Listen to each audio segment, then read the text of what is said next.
Olá, eu sou o Eduardo Nazaré, sou autor do blog Vulgarização Científica. Esse blog traz para vocês, a ciência de um jeito muito mais simplificado. Não simplificado de um jeito que torne ela irrelevante, mas sim que faça você, que está aí, entender o que os pesquisadores realmente fazem.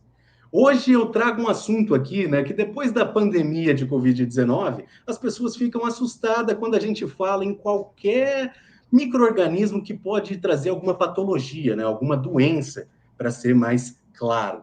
Então, hoje eu trouxe aqui para vocês um especialista em superbactérias, tá? Professor André Pitombo, ele fez ciências biológicas, com especialização em patologia clínica. Professor, pode se apresentar aí para o pessoal, por favor.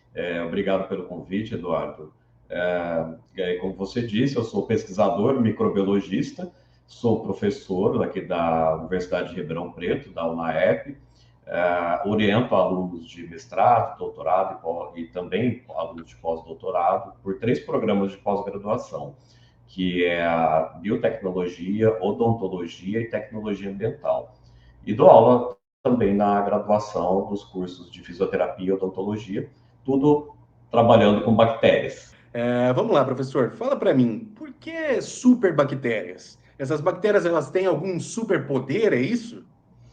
É por isso que elas são chamadas de superbactérias. As bactérias, na verdade, elas estão em todo local que a gente for pesquisar, por exemplo, no nosso ambiente, na nossa microbiota intestinal, da pele, da boca. Bactéria tem em tudo quanto é lugar. E aí o que nos preocupa são essas superbactérias que têm esses superpoderes, digamos assim. Né? E o que seriam superpoderes? A resistência aos antibióticos. Né? Então, popularmente, as superbactérias são as bactérias que são resistentes a diversos antibióticos, de forma que o tratamento fica dificultado para a doença que ela está causando no paciente. Por exemplo, uma infecção urinária, que é uma das infecções mais comuns por bactérias, elas podem ser facilmente tratadas quando as bactérias são sensíveis aos antibióticos disponíveis no mercado na indústria farmacêutica, digamos assim, e só que pode ser mais complicado. Quando a bactéria que está causando a infecção, você faz um teste que a gente chama de antibiograma, né? E esse teste indica que a bactéria que está causando a infecção é resistente a diversos antibióticos, né? Então, são essas bactérias que a gente estuda bastante aqui no nosso laboratório e que são preocupantes, né? Que tem esses superpoderes. Então, o que são esses superpoderes? São bactérias que têm capacidade de resistir à ação terapêutica do antibiótico.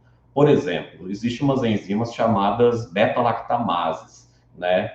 É um nome estranho, mas para facilitar de entender, é como se fosse uma arma, né? Como se fosse um revólver. O antibiótico chega até a bactéria e aí a bactéria lança uma enzima que quebra esse antibiótico. É como se desse um tiro nesse antibiótico. E aí ele é destruído e não tem efeito. E como que funciona a pesquisa de superbactérias, né?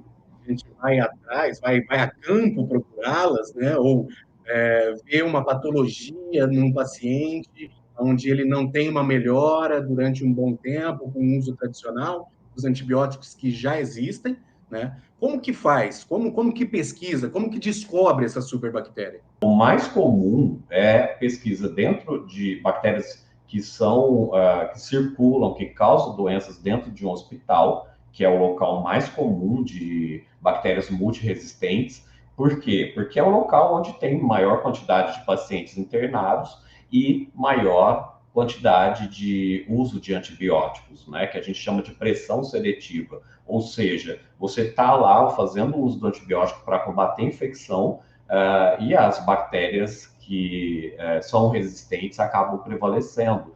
E aí a circulação dessa bactéria naquele local, dessas bactérias multiresistentes, é maior. Mas a gente pode procurar em outros locais. Por exemplo, nós estamos aqui com estudos de bactérias isoladas que a gente chama da comunidade. O que é isso? Por exemplo, infecção urinária, que é super comum. A gente tem parceria com alguns laboratórios de análises clínicas e nós trazemos essas bactérias que são isoladas de um potinho de urina que o paciente leva lá no laboratório para fazer o exame e e lá eles isolam as bactérias, né? E nós trazemos para o laboratório para estudar. Então, e nós temos encontrado várias bactérias multiresistentes na comunidade, que já é uma vertente nova, porque antes era restrita ao hospital, agora está super comum na comunidade. Mas a gente pode estudar também no ambiente. Como que elas surgem? Elas surgem através de uma resistência, já, por exemplo, eu uso muito um antibiótico para tratar, por exemplo, a infecção urinária que você trouxe aqui. É o seguinte, você tem que tomar o antibiótico na dose certa e no tempo certo, né? Isso é muito importante. São duas questões que você deve levar sempre em consideração.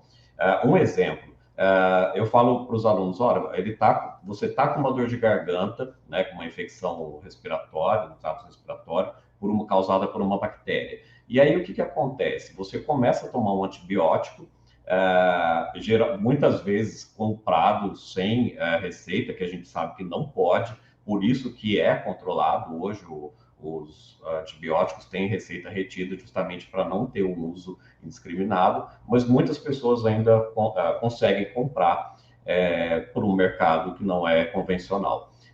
Mas vamos supor que tem até a receita que a pessoa está tomando lá o antibiótico, amoxicilina, por exemplo. Falou em dor de garganta, já fala em amoxicilina, né? Então, começou a tomar na segunda-feira, vai toma segunda, terça, quarta, aí começa a dar uma melhorada e de repente chegou sexta-feira, quer ir para balada, né?